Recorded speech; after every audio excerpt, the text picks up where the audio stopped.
আসসালামু আলাইকুম।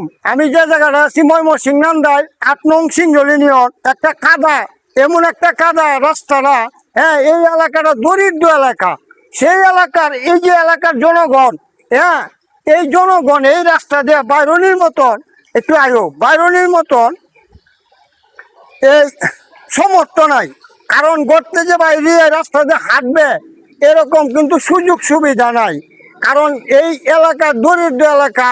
আমাদের বাংলাদেশের প্রধানমন্ত্রী এবং জননেত্রী খালেদা জিয়ার সুজন্য পুত্র কাছে যাতে আমাদের প্রধানমন্ত্রী যাতে এই ভিডিওটা অন্তত পক্ষে দেখতে পারে জনগণ, একটু লাইক শেয়ার করে আমার এই কথাগুলির উপকারগুলি করবেন। আমি প্রচুর পরিশ্রম করি, কারণ কেরা আমাদের এলাকার গরিব মানুষগুলি যাতে সুস্থভাবে, হ্যাঁ, জীবনযাপন করতে পারি।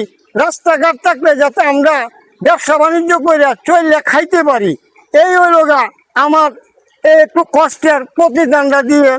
আর আমাদের ময়মনসিংহ নান্দাইল, হ্যাঁ, নান্দাইলের ৯ আসনের এমপি মহোদয় এবং মন্ত্রী মহোদয় এসের খান চৌধুরীর কাছে আমার আকুল আবেদন রইল, এই রাস্তাটার জন্য একটু চেষ্টা করবেন।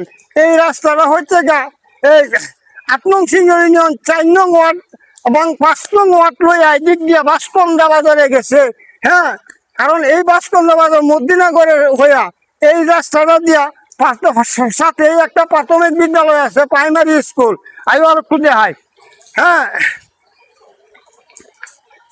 শুধু খালি রাস্তাটা একটু দেখেন।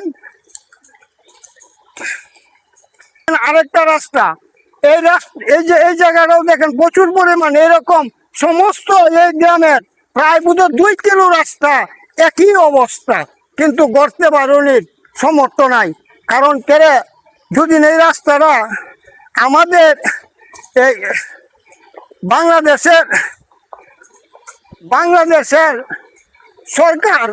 সরকার একটু দয়া করে সুদৃষ্টিতে আমাদের এই রাস্তাটা করে দেয়, তাহলে হয়তো আমাদের এই গরিব মানুষগুলি এই রাস্তাটা হলে বিভিন্ন কর্ম বা বিভিন্ন কাজকর্ম করে খাওয়া যেত।